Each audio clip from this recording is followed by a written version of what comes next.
Salut bande de travailleurs, c'est tonton Yanoche.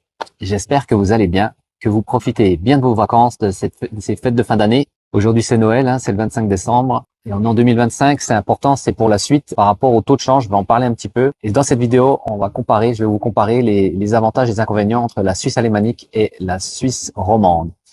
Donc en critère numéro 1, la langue. On va donner le point pour la Suisse romande. Je pense que tout le monde sera d'accord. C'est plus facile de continuer à parler français que de s'embêter à parler allemand ou ce qu'on appelle le Schweizerdeutsch ou le Schweizerdeutsch selon les régions en Suisse alémanique. C'est plus facile pour nous de parler français que d'apprendre l'allemand. Critère numéro 2 qui a son importance, les salaires. Donc les salaires, et écoutez bien ce que je dis, les salaires en moyenne, il y a toujours des exemples, des gens qui vont me dire j'ai plus de salaire à Genève que voilà. En moyenne sur la globalité des cantons, les cantons alémaniques payent plus. Et on parle selon les cantons, ça peut aller 10% de plus, 20% de plus, il y a des fois des grosses différences. Donc le point va à la Suisse alémanique sur le fait que vous trouviez plus facilement un bon revenu, un salaire plus haut en Suisse alémanique. Critère numéro 3, l'imposition. L'imposition, c'est super important. C'est pas le tout de gagner des sous, si t'en rends la moitié, t'as rien gagné du tout de plus. Il faut savoir que pour l'imposition, il y a plusieurs systèmes qui existent selon les cantons. Les cantons ne fonctionnent pas tous pareil. Il y a des cantons comme le canton de Basel du Jura qui te laisse choisir ta résidence fiscale directe, c'est-à-dire que tu n'as pas une première fois une imposition qui est prise à la source directement sur ton salaire par le biais de ton employeur.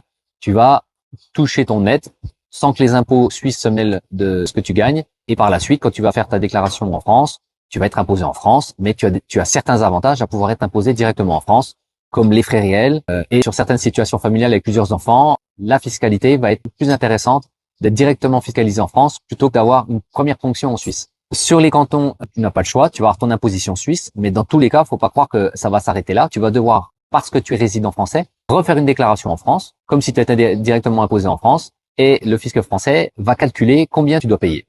Si cette note est plus élevée en France qu'en Suisse, tu vas devoir payer la différence, puisque ce que tu as déjà payé en Suisse va être rapatrié en France, et la France va te réclamer le manque à gagner.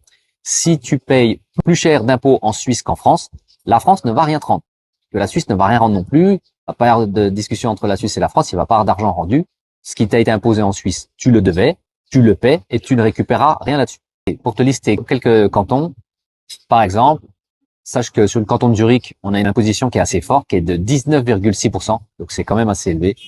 Sur Berne, qui est de 19,38%. Elle est un peu plus basse sur le canton du Jura, 16%. Et par exemple, elle va être très intéressante sur Basel, puisque sur Basel Landschaft, c'est-à-dire la région de Basel, le canton de Basel, tu as 13,6%, alors que sur Basel-Stadt, tu es tout juste à 13%. Voilà. Il y a des autres cantons, comme par exemple le canton de Luzerne, tu es seulement à 11,91%. Et ce que j'essaie de t'expliquer, c'est que selon ta situation familiale ou le nombre de kilomètres que tu as à faire, avec ce que tu peux déduire en France, tu vas pas forcément reverser quelque chose en France. Ce qui fait que tu vas rester sur une imposition assez basse. Et les gens qui me disent, de toute façon, par exemple, si tu as de la distance et puis que tu fais beaucoup plus de kilomètres que ce que tu peux déduire, ça aussi, je pourrais faire une autre vidéo là-dessus, mais ça dépend largement de ta situation familiale, puisqu'il y a des situations où tu n'es pas limité aux fameux 40 km de ton emploi. Tu peux déduire tes kilomètres à 100%. Toute la distance que tu fais, tu peux la déduire. Il y a plusieurs critères à ça. Si tu as des enfants qui sont scolarisés dans le secondaire ou pas, si tu étais propriétaire de ta maison avant d'avoir trouvé ce travail ou pas. Par exemple, si ta femme est en CDI en France et qu'elle est très proche de son travail, et si tu déménageais pour pouvoir te rapprocher de ton travail et que tu l'éloignerais elle de son travail, ça justifie que tu puisses déduire 100% de tes kilomètres. Donc ça peut être une bonne chose. Donc l'imposition reste importante. Critère numéro 4. Le nombre d'offres d'emploi que tu vas avoir de disponibles dans les cantons. Il y a des cantons alémaniques comme Basel, l'Argovie, Aargau en suisse allemand, Lucerne, Zurich. Il y a énormément d'offres d'emploi. C'est aussi cette concurrence qui te permet de pouvoir correctement justifier des salaires qui sont importants, qui sont hauts. C'est pour ça qu'il y a une différence de salaire entre certains cantons et d'autres, puisqu'il y a des cantons qui sont beaucoup plus industrialisés, il y a une plus forte demande. Du coup, ils ont plus de mal à trouver la main-d'œuvre. Donc, ça te permet de mieux négocier tes contrats et aussi d'avoir un turnover plus réduit. Je connais des gens qui travaillent sur le Jura. Dans le Jura, on peut travailler dans plein de métiers, dans l'industrie aussi. Il y a de l'industrie aussi, il y a de l'agroalimentaire, il y a de l'agricole, il y a l'horlogerie, bien sûr, parce que l'horlogerie représente 27% de la charge de travail qui est proposée dans le Jura. Donc, c'est quand même quelque chose d'assez élevé. Mais il y aura quand même moins de travail dans l'industrie. Moins de travail dans l'industrie, moins de travail dans le bâtiment que tu peux en trouver en Suisse alémanique. Donc, en Suisse alémanique, étant donné qu'ils cherchent beaucoup de monde, ils ont tendance à devoir donner un petit peu plus de salaire. J'ai une anecdote là-dessus toute simple. Là où moi je travaille, Je suis arrivé en tant que temporaire. J'étais loué par une boîte de placement, quoi, hein, ce qu'on appelle une agence temporaire. Cette agence temporaire, une fois m'avoir placé, l'employeur, au bout de 2 semaines, ouais, une dizaine de jours, ils me demandaient déjà, ils m'ont pas proposé un contrat tout de suite là, comme ça direct, mais ils m'ont tout de suite demandé, est-ce que une place fixe t'intéresse? J'avais encore rien demandé, ça faisait moins de 2 semaines que j'étais là. C'est des choses dans d'autres régions où il y a moins forte demande de main d'œuvre, où on va pas forcément facilement te proposer un contrat. On le voit aussi, c'est que là où je travaille, moi je me suis fait embaucher cette année, je suis la seule embauche qui s'est faite pour l'atelier. Je sais pas s'il y a des embauches qui sont faites au niveau du chantier, mais en atelier, je suis le seul à m'être fait embaucher. Mais cette année, il y a 3 personnes qui sont parties. Donc eux veulent monter le chiffre d'affaires. C'est même pas qu'ils veulent monter le chiffre d'affaires, c'est qu'en fait, ils ont une montée du chiffre d'affaires, ils ont de plus en plus de demandes au niveau des clients. Donc ils savent qu'ils sont obligés d'augmenter la masse salariale pour pouvoir répondre à cette demande. Ils arrivent à m'embaucher, on arrive à se mettre d'accord. On a rediscuté 3 fois du salaire parce que je voulais absolument un salaire minimum et ils ont dû me le donner pour que j'accepte le contrat. Ils ont compris que j'accepterais pas à 100. C'est aussi parce que j'ai le choix là où je travaille, sur les cantons de Basel et d'Argovie. Donc ils m'ont donné ce que je réclamais. Et à côté de ça, ils ont 3 autres personnes qui sont parties. Et c'est pas des personnes qui se sentaient mal dans l'entreprise. Là où je travaille, il y a une entreprise qui est saine. On subit pas de pression. Tout le monde est correct. Les salaires sont corrects. Et pourtant, j'ai des collègues qui sont partis parce qu'ils trouvaient de meilleures rémunérations ailleurs. Donc tu vois, c'est quelque chose d'intéressant de pouvoir être dans une région où il y a une forte demande. Parce que ça veut aussi dire que si par exemple tu travailles en tant que personnel temporaire, ce qu'on appelle l'intérim chez nous, ça veut dire que quand tu auras une fin de mission, tu vas pas rester des mois et des mois sans travailler. Tu vas rester 1 semaine, 2 semaines, très rarement plus. Vraiment, moi, j'ai commencé en 2009. Là, ça fait donc 16 ans. J'ai jamais eu plus de 2 semaines à la maison. Et c'est même 2 semaines, c'est arrivé très rarement. Et comme je le disais dans une vidéo précédente, même étant placé par la même boîte de placement qui m'a fait intégrer cette entreprise, ils arrivent à me questionner pour savoir si je recherche pas autre chose.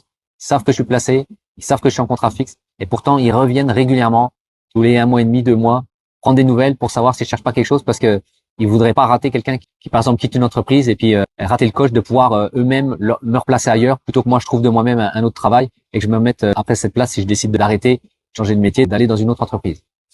Point numéro 5. Alors, la distance. La distance.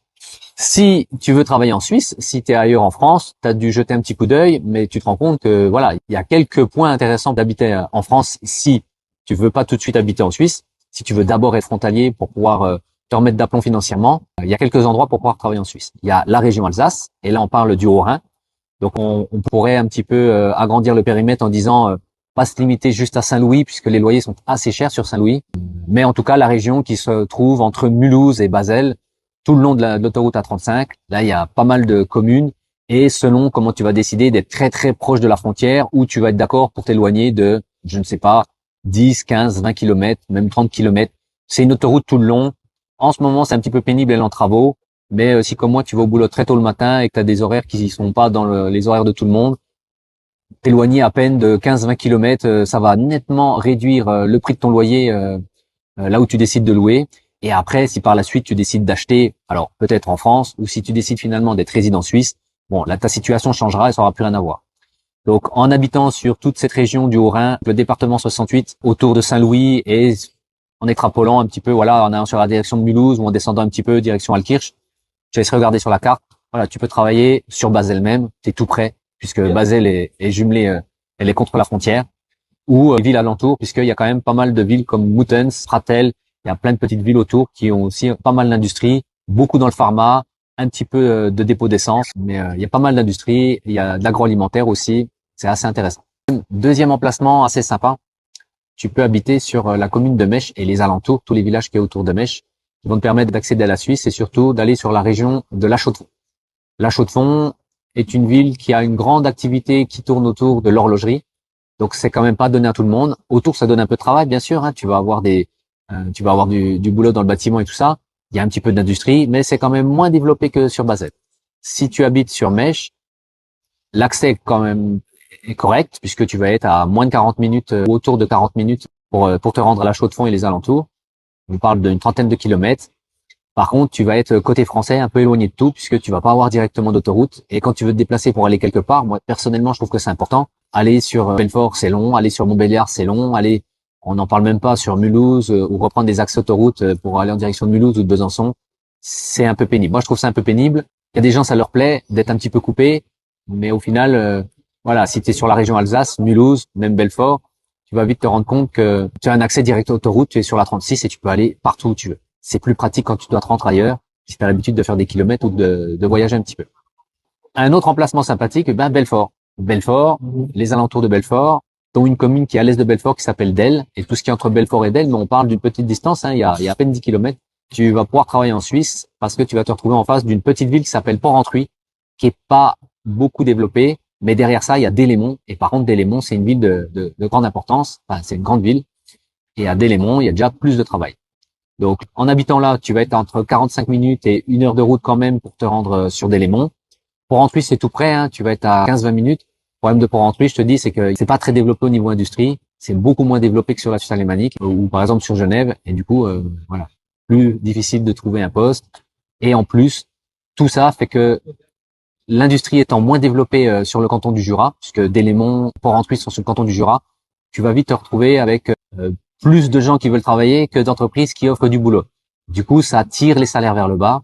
Et en habitant là, alors te loger sur Delle, Belfort va être relativement correct. C'est vrai que le logement coûte encore pas trop cher. Ça a augmenté comme partout en France, mais on reste dans des proportions qui sont correctes.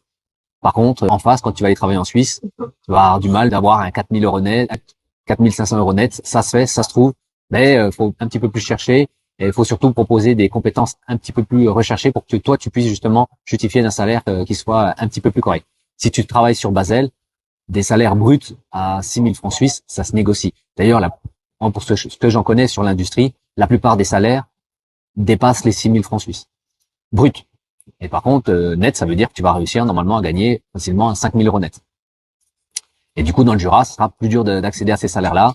Et si tu te retrouves à travailler en tant que temporaire, tu pourras avoir plus de turnover entre deux jobs quand t'es mis à la porte, quand t'es en fin de mission sur un job. Retrouver un autre job peut prendre du temps, peut prendre de longues semaines, voire quelques mois. Ça arrive. Troisième place, une autre place qui est sympa. Tu peux habiter Pontarlier. C'est une très jolie région. D'accès, ça reste correct puisque tu peux aller facilement sur Besançon, même si c'est pas forcément de l'autoroute tout le long. En face, tu peux aller travailler à Lausanne. Toute la région de Lausanne, qui est quand même une région avec une activité assez forte, où les salaires en plus sont corrects. Maintenant, ça reste, ça veut dire habiter à la montagne. Il n'y a pas une altitude de fou, mais c'est comme Mèche. Ils ont de la neige pendant longtemps. Du coup, les routes, c'est plus compliqué l'hiver.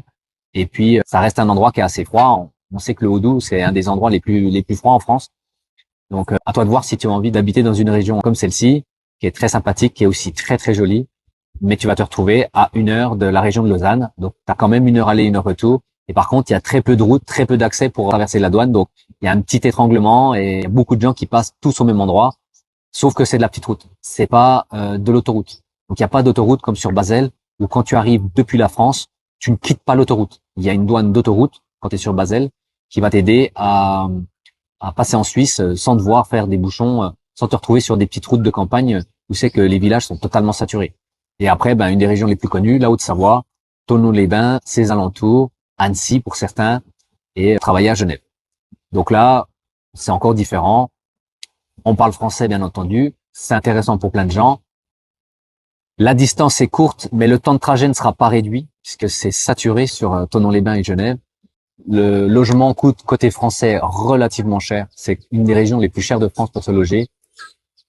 Je trouve que c'est un gros inconvénient, que tu veuilles rester à court terme ou à long terme. À la limite, à court terme, c'est finalement ce qui gêne le moins. Si pour toi, te louer te convient et que tu veux travailler en Suisse 2 ans, 3 ans et que tu comptes partir, c'est quand même une façon de faire de l'argent. Que tu veuilles rester à court terme ou à long terme. À la limite, à court terme, c'est finalement ce qui gêne le moins. Si pour toi, te louer te convient et que tu veux travailler en Suisse 2 ans, 3 ans et que tu comptes partir, c'est quand même une façon de faire de l'argent. Mais sache quand même que le logement va te coûter pas mal.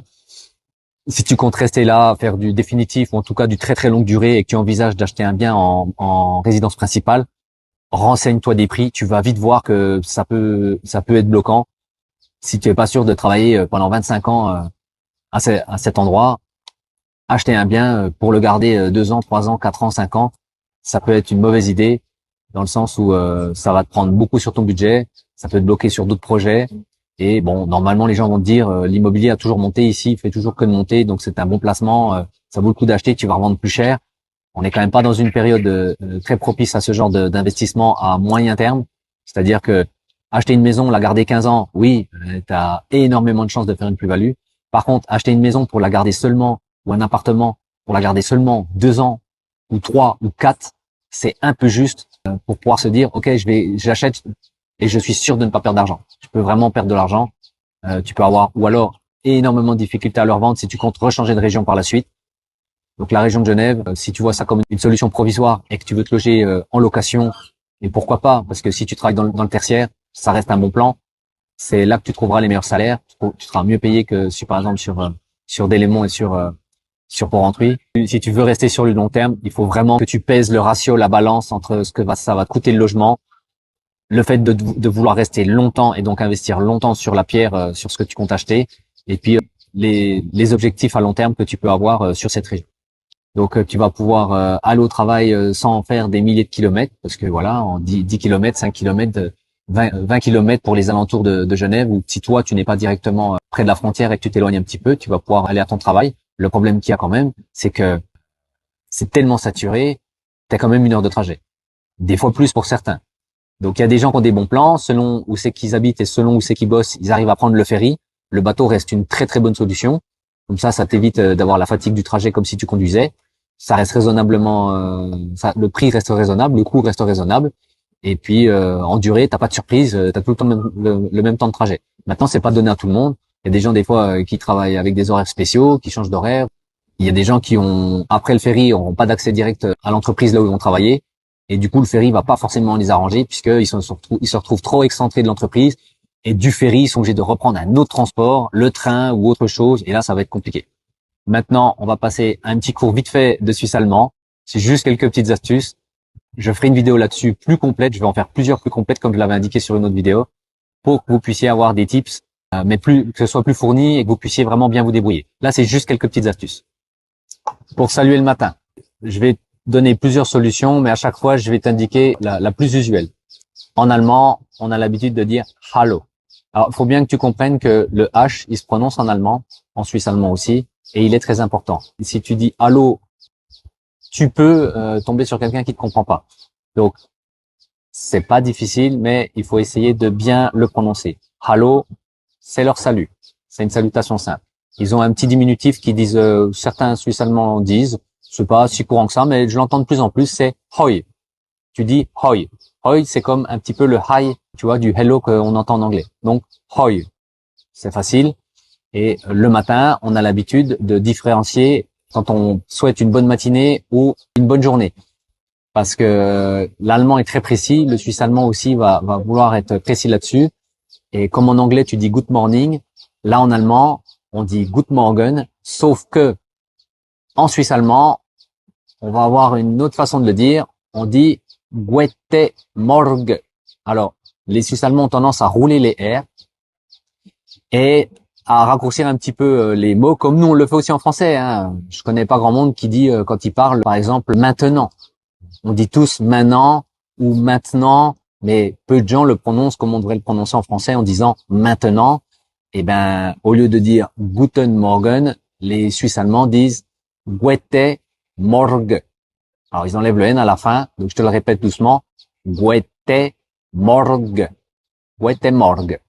Et pour aller encore plus vite, beaucoup de Suisses allemands vont dire le matin Morgen. Juste Morgen. C'est une façon de saluer tes collègues. Par exemple, si tu as plusieurs collègues, pour dire salut à tous, tu vas utiliser aussi Morgen pour le matin.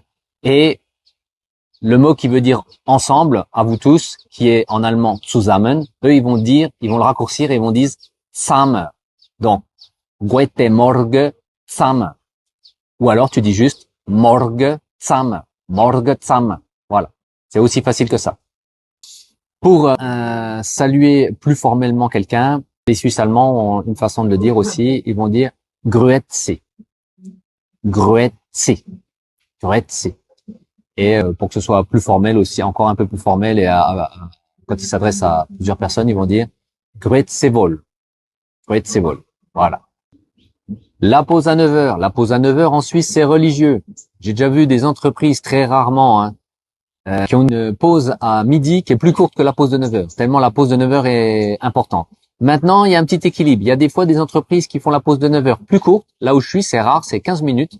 Alors que pour manger à midi, on a une demi-heure. Mais j'avais déjà bossé il y a pas mal d'années dans une entreprise où c'était l'inverse. On avait 45 minutes à 9 heures et on avait que 30 minutes à midi. Comme quoi, la pause de 9 heures, elle est très importante. La plupart des Suisses, à 9 heures d'ailleurs, des gens qui travaillent en Suisse, des résidents suisses, ont l'habitude de manger salé à 9 heures. C'est très rare que des gens mangent, qui sortent des croissants avec la confiture. Hein. En général, c'est salami, bretzel, ça dépote, hein, des œufs durs. La plupart des gens mangent du salé. Et si tu veux souhaiter un bon appétit, nous en France, on a aussi nos petits raccourcis. Au lieu de dire bon appétit, on dit bon app. On dit même des fois un bon. Et en allemand, tu dirais guten Appetit. Et eux vont aller. Alors ils ont un bon qui est différent de l'allemand. Eux ils disent Guette. Et donc tu peux dire Guette. Tu peux aussi dire Guette Appetit. Ça se dit. Je l'entends des fois. Mais en général, tu dis juste à 9 heures, tu dis Guette. D'ailleurs, la pause de 9 heures, si quelqu'un vient te voir pour t'annoncer que c'est la pause de 9 heures, il va dire que c'est Nuni. Nuni, ça vient de Neun. Comme on a une pause à 9 heures, à Neun Uhr, ils vont te dire Das ist Nuni. Jetzt ist Nuni. Voilà. Nuni, ça veut dire c'est ta pause à 9 heures. Et la pause de midi, c'est Mittag. Voilà. D'ailleurs, que tu sois à 9 heures ou que tu sois à midi, dans les deux cas, tu dis juste Guette. Guette, ça veut juste dire un bon. Et donc, un bon appétit. Guette. Un truc tout facile. Quand tu veux t'excuser, les Allemands vont dire, par exemple, tut mir leid. Te casse pas la tête avec ça, personne le dit. C'est un petit peu, c'est veuillez me pardonner. Tu n'as pas besoin d'aller aussi loin. Donc, quand tu veux dire que tu es désolé, tu utilises l'anglais. Eux, ils font comme ça. Nous, on a des anglicismes chez nous en France. Ils en ont encore plus que nous en allemand. Donc, ils disent juste sorry. Tu dis juste sorry, ça suffit pour t'excuser. Voilà. Petit tips tout simple. Quand tu veux t'excuser, demander pardon, tu dis juste sorry. Hop, c'est fini. Tu peux te débrouiller. Par exemple, le matin, tu arrives en retard. Hein, c'est assez facile à dire. Tu dis sorry et ich bin später. Sorry, ich bin später. En allemand, tu dirais ich bin. En suisse allemand, la plupart des che finissent en re. Sur Basel, ils font ça. En Aargau, ils font ça. C'est pas partout puisque chaque canton a son dialecte un peu à lui. Mais tu vas voir que sur Basel, Baselland, sur Zurich, même sur Zurich, et il y a beaucoup de mots qui finissent en i aussi. Les che dans la plupart des cantons sont transformés en re. Donc au lieu de dire ich pour je, tu dis ich. Ich bin später. Je suis en retard. Voilà. Sorry, ich bin später. Désolé, je suis en retard. Alors en conclusion, moi je trouve beaucoup d'avantages à travailler en Suisse alémanique, même si cette histoire de langue peut faire peur à certains, c'est pas bloquant. Si tu es dans le tertiaire, dans le commerce, dans les assurances, dans ce genre de choses, ça peut être compliqué. Et je trouve que pour ces métiers du tertiaire, la meilleure des solutions reste quand même Genève et les alentours de Genève. Il y a beaucoup d'entreprises qui ont des sièges qui sont centralisés sur Genève. Il y a beaucoup de travail sur Genève. Si tu travailles dans le bâtiment, dans l'industrie, je trouve qu'il y a de très très belles opportunités sur Basel, les alentours de Basel, voir si tu es prêt à faire un peu de kilomètres, aller un petit peu plus loin. Mais la Suisse alémanique reste très avantageuse, même s'il y a cette histoire de langue. Sur ce, j'espère que tes fêtes se passent bien. J'espère que cette fin d'année se termine très positivement et que les bonnes résolutions arrivent, que tous vos projets démarrent correctement et vont démarrer correctement et vont continuer à se dérouler correctement. Moi, de mon côté, ça se passe bien. N'hésitez pas à me dire quelles sont vos nouvelles résolutions pour la nouvelle année. Et je vous dis tchuss!